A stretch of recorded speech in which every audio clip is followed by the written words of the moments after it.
Hello, c'est Charles Brumeau, diététicien. Je vous ai réservé une petite surprise, un épisode bonus, puisque cette semaine, on échange nos podcasts avec Soif de Sens. Soif de Sens, c'est un podcast créé par Pierre Chevel pour réenchanter le monde. Rien que ça, réenchanter le monde. Chaque semaine, ils reçoivent un invité écolo, féministe, solidaire, ou les trois à la fois.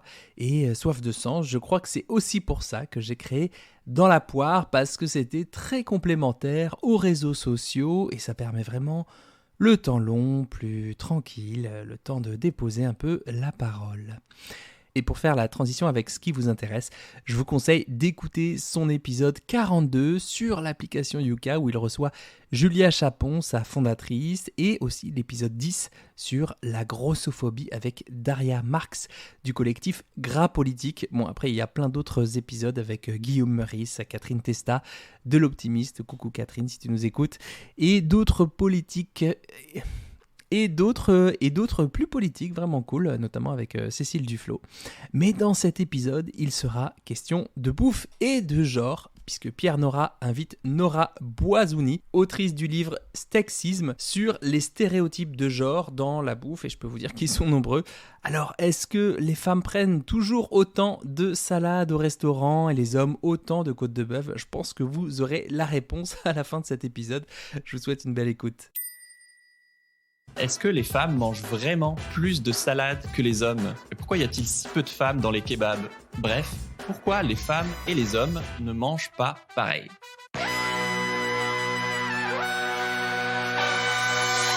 Bienvenue dans Soif de Sens, des histoires d'humains qui changent le monde. Chaque semaine, je reçois un invité écolo, féministe comme aujourd'hui, solidaire, pour te redonner foi en l'humanité et t'aider à incarner le changement.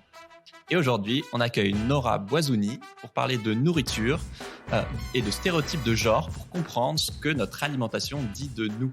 Salut Nora. Salut. La patate, j'adore. Alors, je te présente en 10 secondes. Tu es journaliste, passionnée de cuisine et de bouffe, et féministe. Et tu es l'autrice d'un super livre, Sexisme, pour en finir avec le mythe de la femme végétarienne et du mec viandard sur les stéréotypes de genre dans l'alimentation.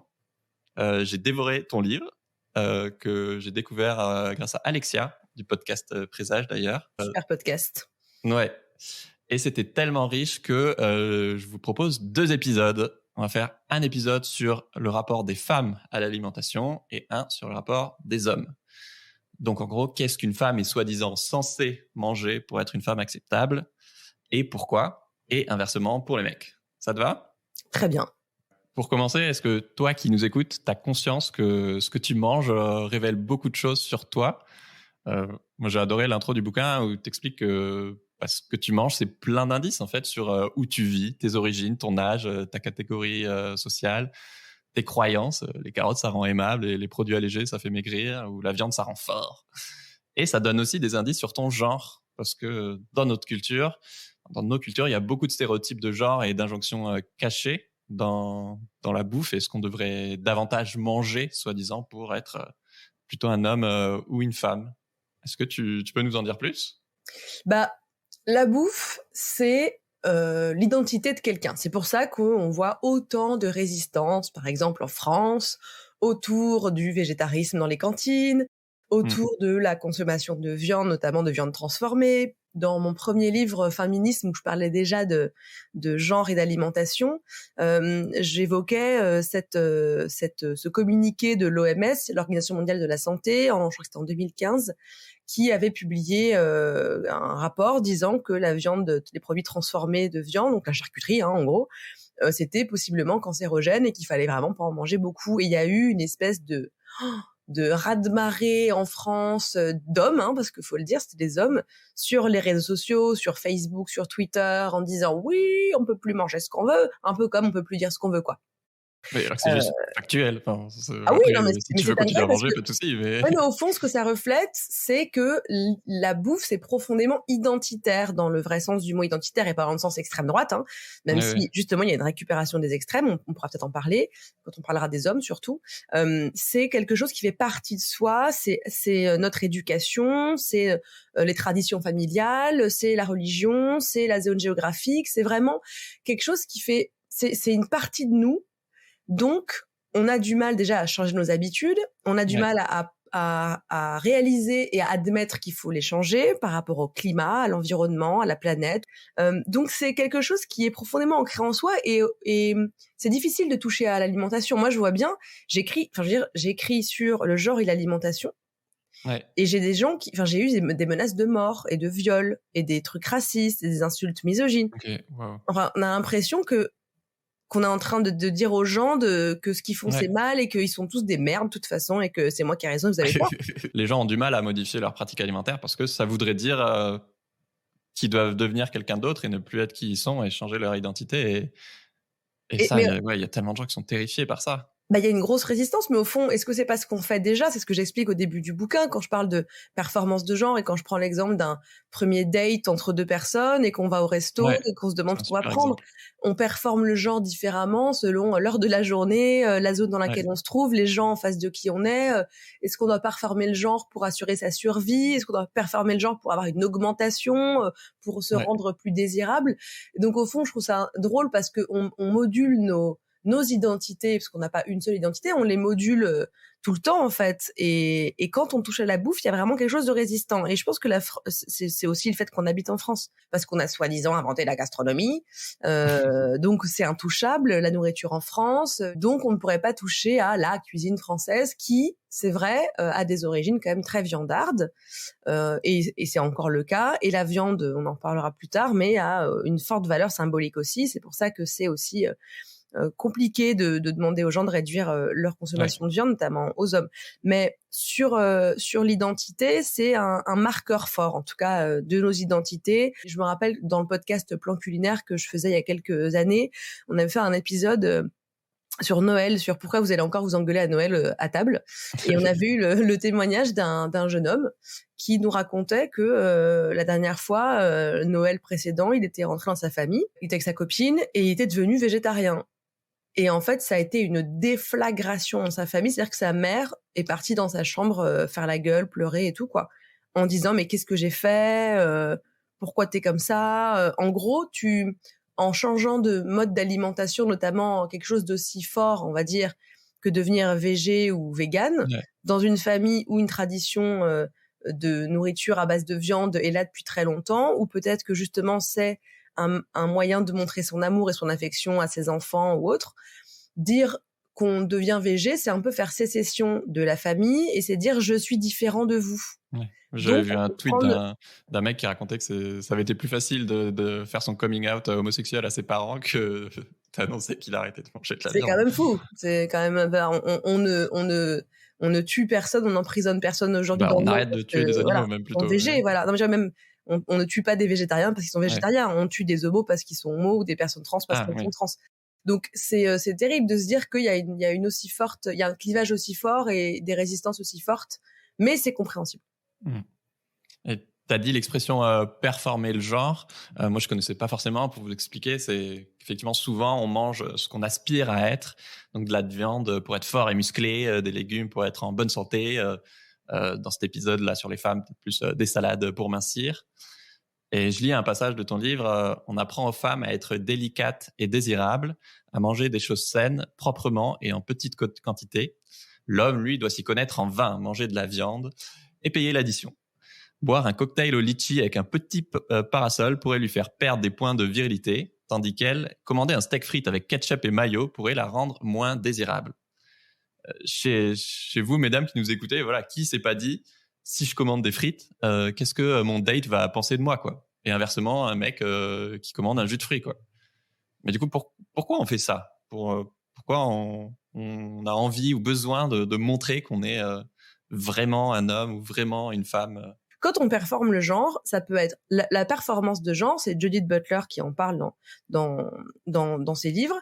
Ça peut être par rapport au maquillage, ça peut être par rapport à la coiffure, ça peut être la façon dont on s'habille, ça peut être la façon dont on parle, ça peut être vraiment plein de choses. On performe le genre, c'est-à-dire qu'on essaie de renvoyer une image de notre genre qui soit binaire, puisque dans une société binaire aujourd'hui, donc il y a le genre masculin, le genre féminin, et il y a des gens qui s'identifient ni à l'un ni à l'autre, mais il y a quand même des performances de genre liées à ces deux genres-là.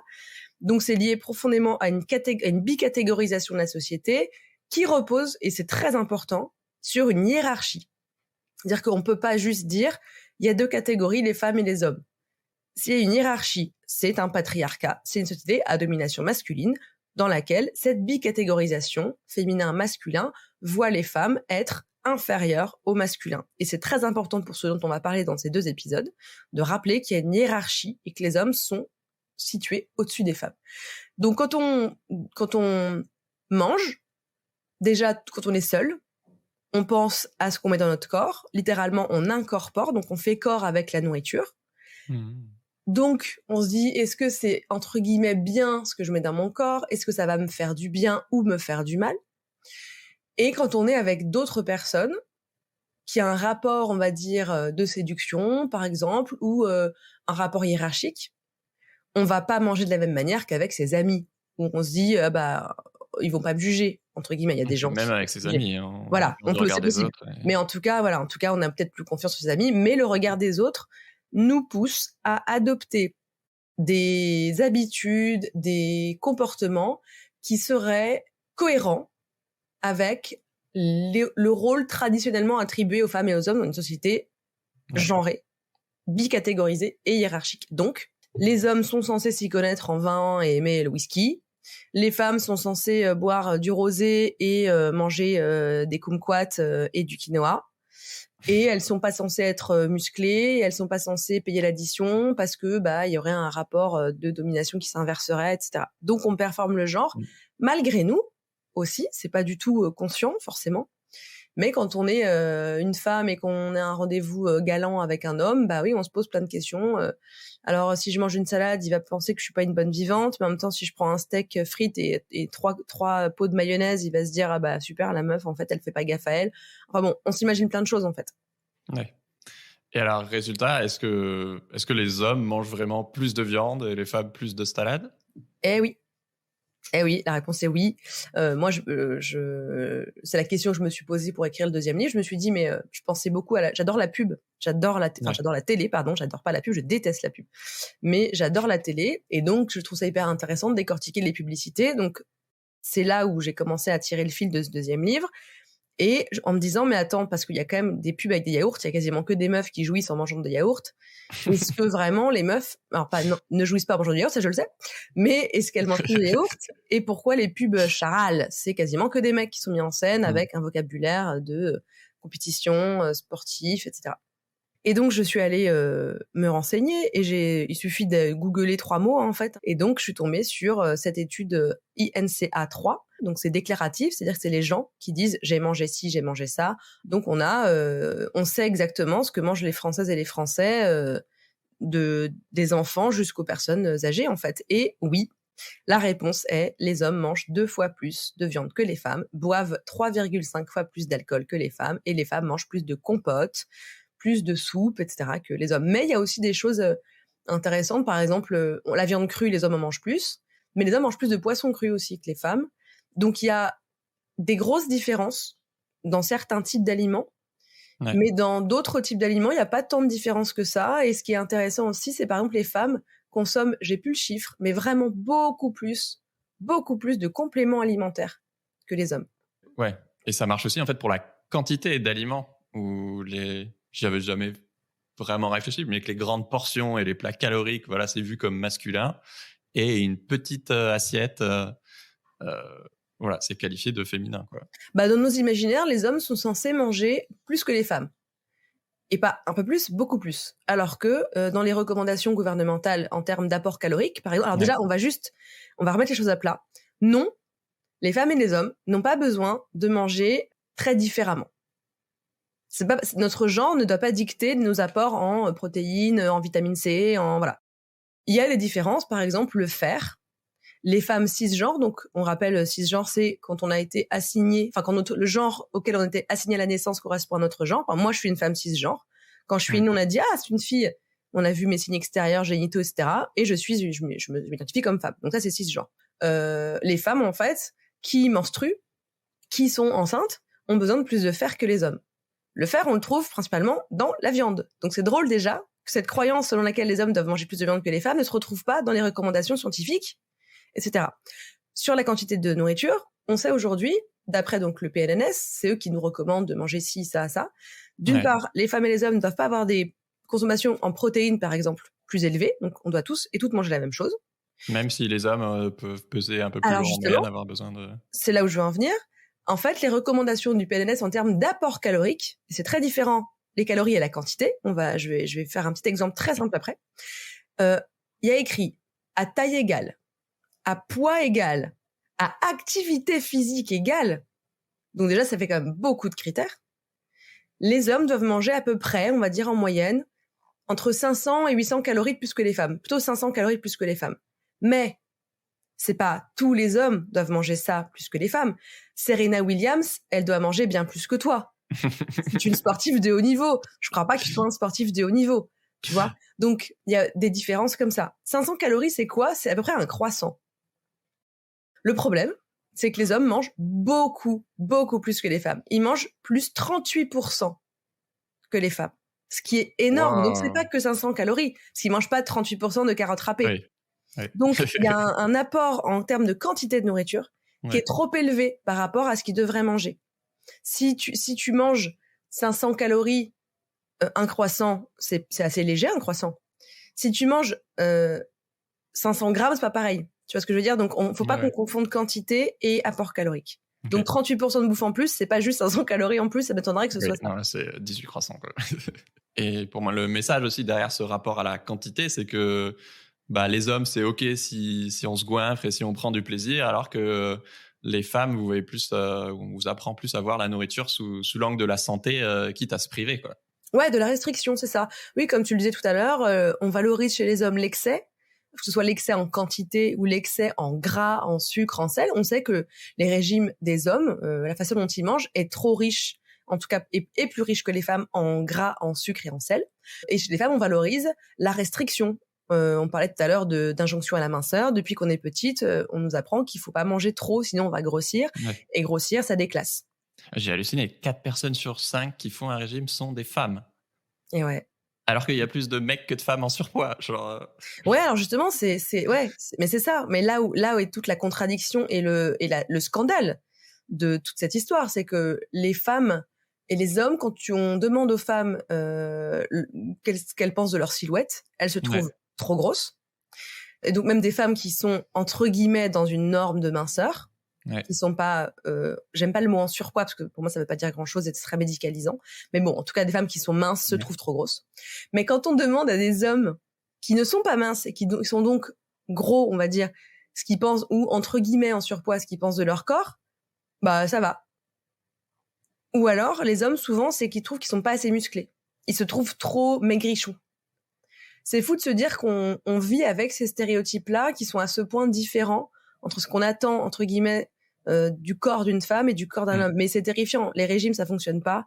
Les femmes sont presque toutes au régime. Dans le dernier bouquin de Virginie Despentes, Cher connard, elle fait dire à son héroïne, je crois pas qu'il existe aucune femme qui, quand elle mange, ne se demande pas si ça va la faire grossir.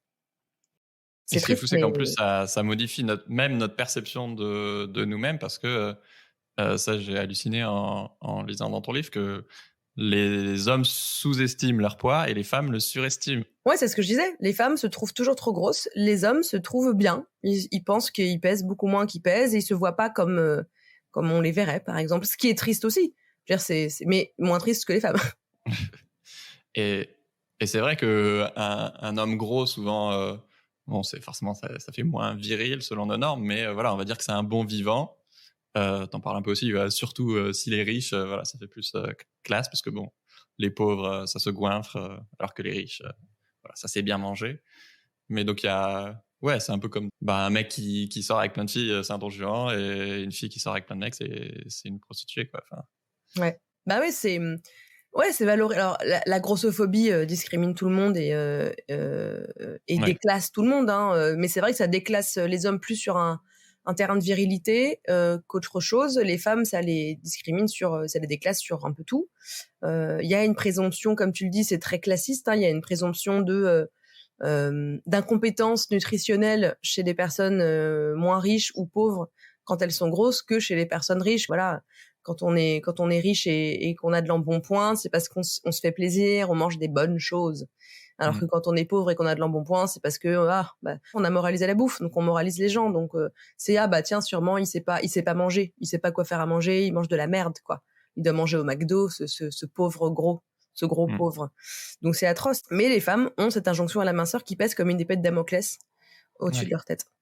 Dans ce contexte, tu m'as fait découvrir le phénomène des mukbangs qui apparaît en Asie, où donc des femmes toujours minces ont des millions d'abonnés sur YouTube et se filment en train de dévorer des montagnes de burgers, de charcuteries, de merguez, etc. Pourquoi ça cartonne selon toi ? Pourquoi ça cartonne ? Alors le mukbang, donc c'est une pratique de Corée du Sud à la base. Il y a plein de mukbangers, comme on appelle ça, sur YouTube notamment, sur Twitch, et j'imagine aussi aujourd'hui. C'est principalement des femmes. Il y a quelques hommes qui sont les superstars, effectivement, et ils sont aussi minces. C'est des mecs asiatiques. Donc il y a des personnes qui sont pas forcément asiatiques aussi, qui ont beaucoup d'abonnés, mais c'est vrai que le phénomène vient de là-bas.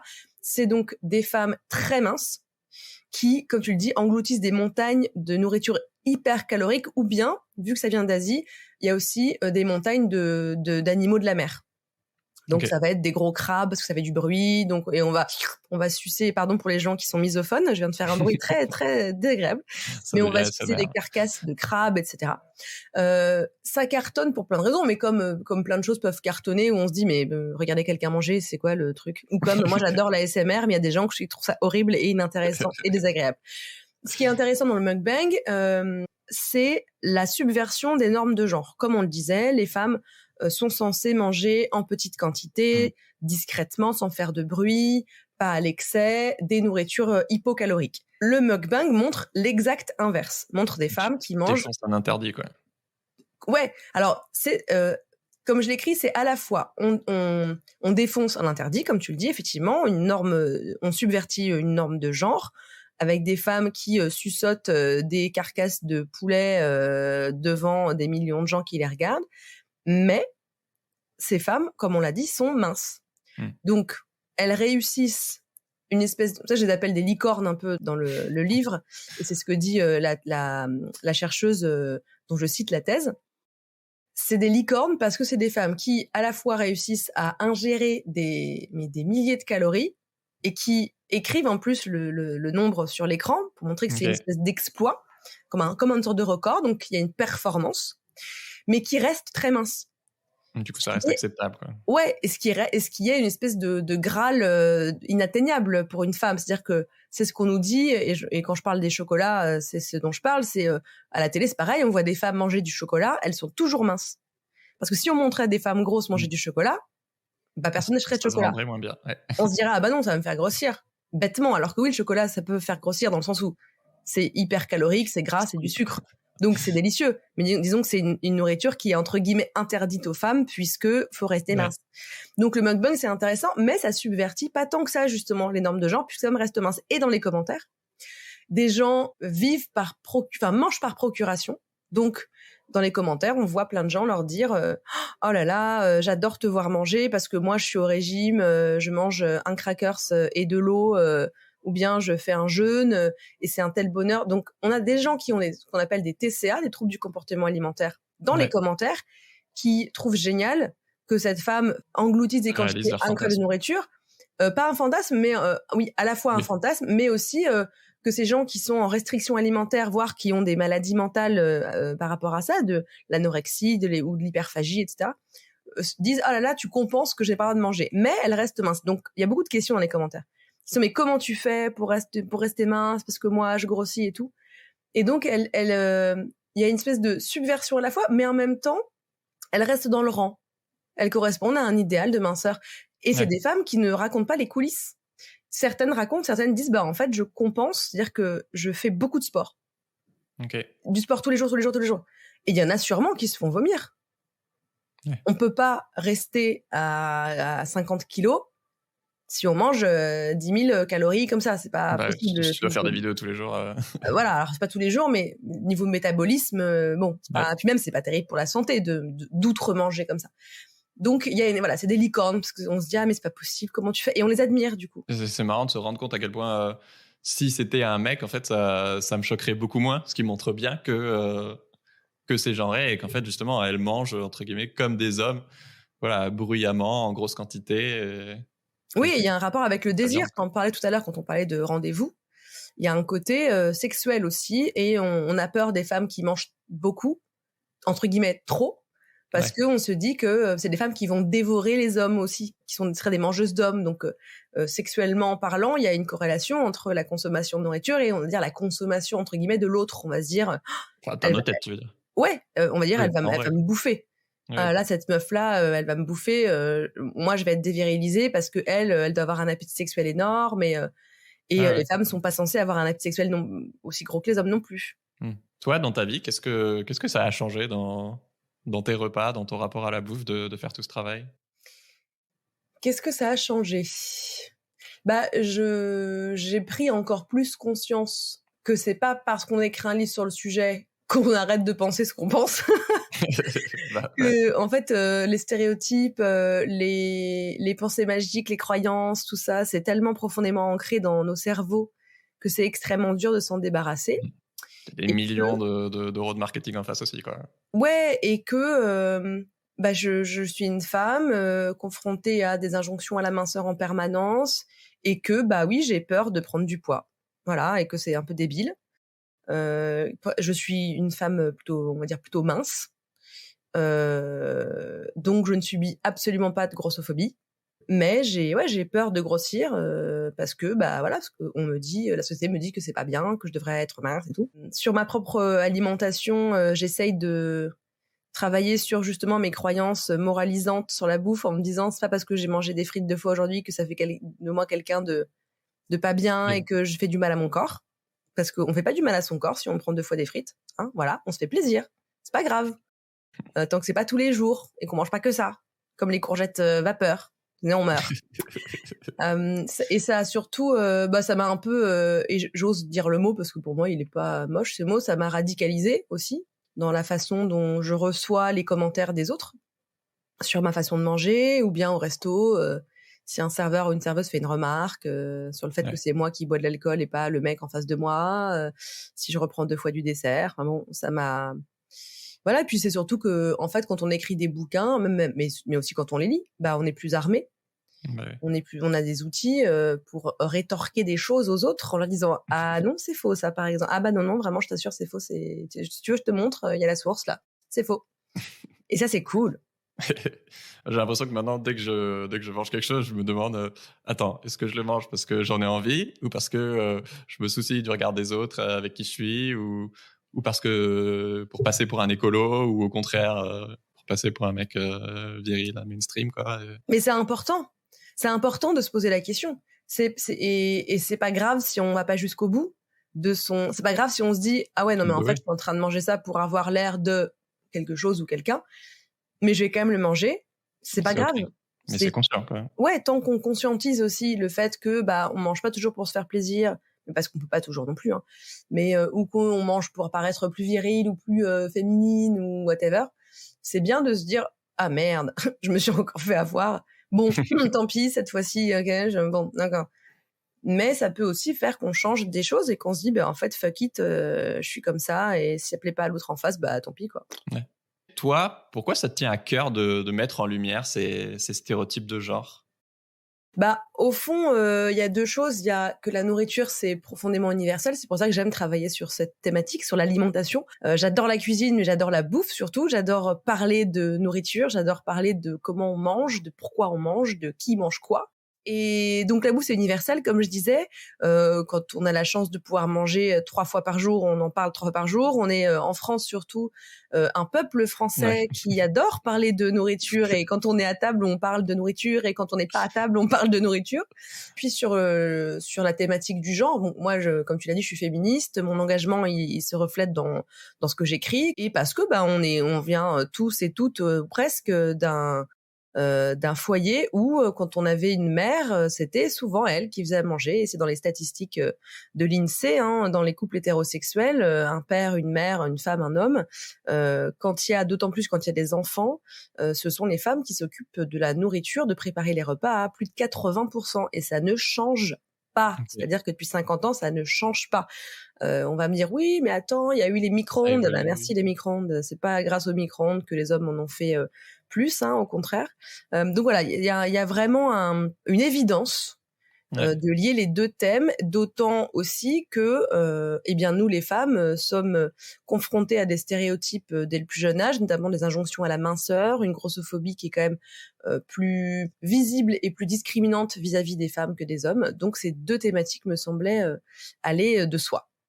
Est-ce que tu as des témoignages ou des anecdotes des lectrices femmes? Ah mais il y en a plein, le premier comme le deuxième. Le deuxième, c'est surtout vraiment, comme on disait, le rendez-vous galant qui parle Ouais. à tellement de femmes et tellement d'hommes, quoi. Alors, on va pas faire semblant, hein, quand je fais des conférences, des dédicaces, des tables rondes, il y a largement plus de femmes Bah que oui. d'hommes. En général, il y a vraiment 98% de femmes. Mais quand il y a des hommes, ils viennent me parler aussi après, notamment des hommes végétariens, en fait, qui viennent, ou véganes, Hmm. et qui me disent à quel point, et on en parlera dans l'épisode suivant, mais à quel point leur régime alimentaire vegan ou végé est perçu comme des virilisants, et que vraiment, ils se tapent des remarques atroces. Je ne vois pas de quoi tu parles.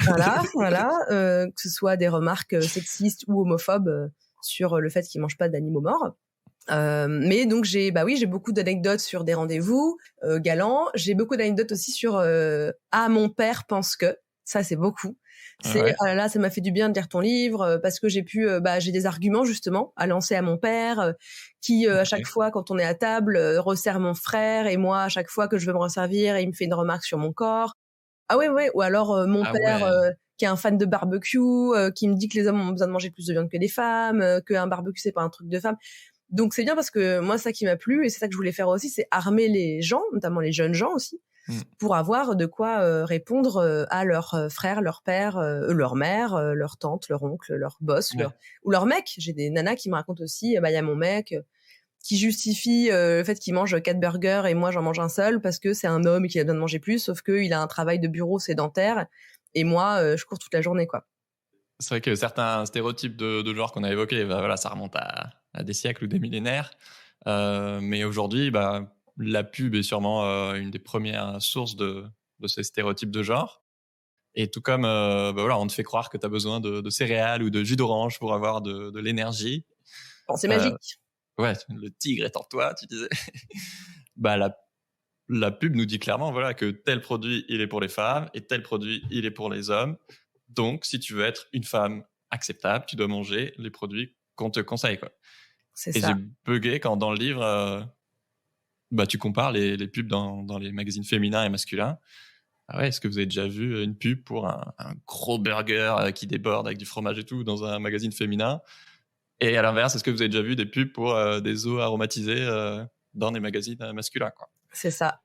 Dans les magazines pour hommes, par exemple Men's Health aux États-Unis et tout, même des GQ, Ouais, donc il y a beaucoup de pubs pour les alcools forts, ouais, pour de l'alcool tout simplement, mais beaucoup pour de l'alcool fort. Alors après, il faut aussi relativiser un peu, c'est-à-dire qu'aujourd'hui, il y a, à cause d'Instagram notamment, il y a aussi des injonctions sur le corps des hommes qui pèsent plus lourd qu'avant, parce que, alors c'est pas à la minceur, c'est plutôt aux muscles. ouais.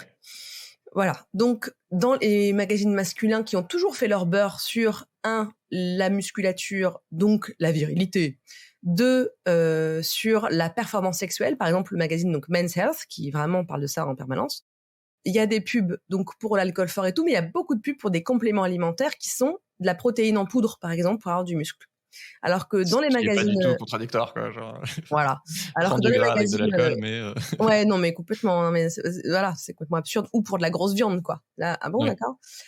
Alors que dans les magazines féminins, effectivement, on a des eaux aromatisées, ou bien des bières sans alcool, ou bien des alcools entre guillemets féminins, donc féminisés, c'est-à-dire qu'on va avoir des trucs avec de l'extrait de fleurs de je sais pas quoi. Ouais. Dans les magazines féminins, on a des compléments alimentaires qui vont être, par exemple, pour avoir des cheveux et des ongles en meilleure santé, des compléments alimentaires pour être pour détoxifier son corps, pour avoir plus d'énergie, etc., pour avoir une peau plus belle. Alors que les hommes, c'est pour avoir du muscle. En général, c'est plutôt ça qu'il y a, quoi. Donc ça change un peu, mais c'est toujours la même chose. Ouais, du coup, tu as ces injonctions contradictoires, donc des deux côtés, forcément un peu plus fort du côté des femmes, où c'est accepte ton corps et aime-toi comme tu es, mais achète cette crème anti-rides quand même. Bah, c'est toujours ça le problème. C'est Mona Chollet qui en parle très bien dans Beauté fatale, où elle dit c'est des injonctions contradictoires en permanence. Et ce qui est intéressant dans la publicité, c'est la notion de culpabilité qui revient systématiquement dans le vocabulaire utilisé. Coupable. Voilà, céder à la tentation du chocolat intense, un plaisir coupable, que voilà. Mona Chollet, elle parle d'un slogan qu'elle a vu dans, je crois, le magazine Elle, dans son essai, où c'est maigrir sans y penser. Ce qui n'a aucun sens, qui est illogique. Parce que si on cherche à maigrir, on y pense tout le temps. Ça nous obsède, ça occupe nos pensées nuit et jour. Et quand on nous dit dans une publicité comme celle que je cite dans le livre, faites-vous plaisir sans culpabilité, bah en fait là on vient de me dire qu'il fallait que je me sente coupable, alors que moi j'étais juste en train de kiffer mon morceau de chocolat en me disant tiens j'aimerais bien acheter ça au supermarché demain. Et là on me dit que en fait je dois mais il faut pas que j'y pense. Parce que j'étais censée culpabiliser à la base. Ouais, mais du coup en fait maintenant je sais que je vais devoir me sentir coupable parce qu'en fait on me dit de pas le faire, mais du coup je vais le faire. Donc c'est horrible, ça rend dingue en fait. Et t'as jamais cette notion-là dans les pubs ou pour les hommes, jamais. Avec les mecs. Jamais. On ne dit jamais à un homme qui va culpabiliser d'avoir mangé un gros steak ou des frites si on met en scène un homme qui mange un Snickers, un Mars ou une grosse barre chocolatée hyper calorique. Il assume à 300%. Quoi. Bah en fait, on vante justement, comme tout à l'heure, on vante l'excès, l'abondance, on vante qu'en fait, il fait ce qu'il veut, que les hommes, on valorise l'autonomie, l'indépendance, etc. Et on rappelle jamais combien de calories il y a dedans. On va pas dire, oh là là, un Mars avec 2500 calories. Non, d'ailleurs, c'est des poids comme ça. Et pour les femmes, c'est 2 calories de bonheur et de plaisir. T'es là genre, quoi? Pourquoi tu me parles de calories? J'en peux plus. Voilà, donc déjà, les voix sont différentes, les messages sont différents, et on rappelle toujours aux femmes qu'il faut qu'elles mangent peu et qu'elles doivent rester gracieuses et désirables aux yeux des hommes et de la société. Et il y a aussi, tu vois que le rapport de la bouffe réconfortante, quoi. On vient te larguer, mange de la glace comme Bridget Jones pour te réconforter sous ta couverture. Par contre, ne grossis pas trop, s'il te plaît, parce que donc demain, c'est sport et salade, quoi. Mais du coup, bonjour les troubles du comportement alimentaire, quoi. Mais c'est ça. En fait, quand j'ai écrit le livre, quand j'ai fait les recherches pour écrire le livre, ça m'a beaucoup interrogée et ça m'a passionnée de chercher à savoir si effectivement les femmes avaient ce qu'on appelle une alimentation émotionnelle plus élevée que les hommes. Et j'ai trouvé beaucoup d'études à ce sujet qui sont très intéressantes. Et la réponse est oui. Mais la question, c'est toujours pourquoi? Parce que oui, bah pareil, voilà, les hommes mangent plus de viande que les femmes. Oui, ok, d'accord, mais qu'est-ce qu'on fait avec ce constat?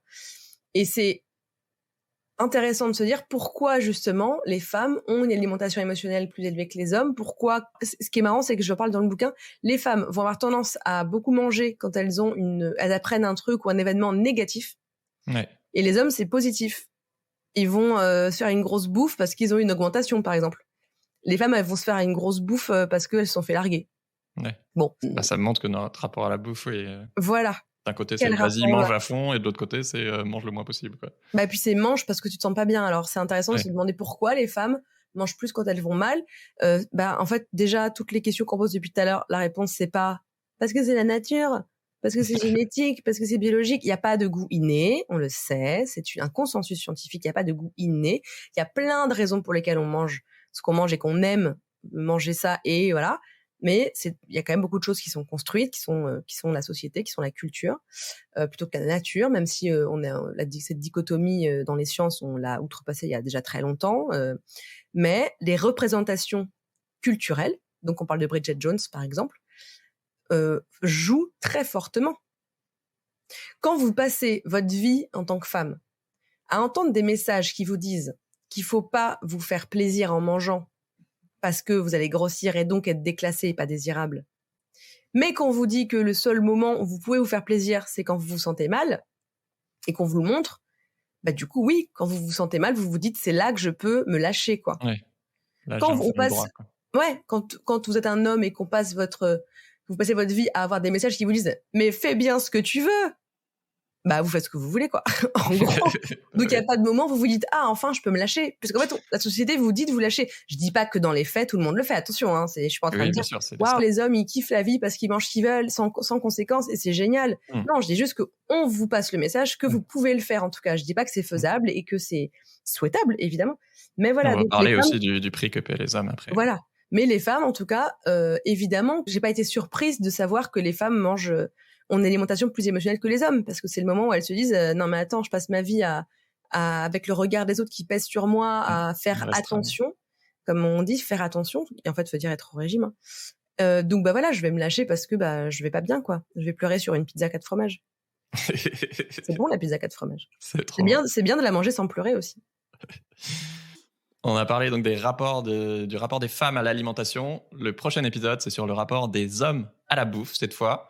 Vous pouvez retrouver le livre Stéquisme de Stéquisme de Nora partout en librairie. Le lien est en description. Et si l'émission te plaît et que tu veux qu'elle continue, partage cet épisode à une amie qui aime la bouffe. Ça peut lancer des discussions marrantes. Et si tu as aimé cet épisode avec Nora, tu vas adorer celui avec Yuka qui questionne aussi notre rapport à l'alimentation. Merci Nora. Ciao. Merci. Tout le monde.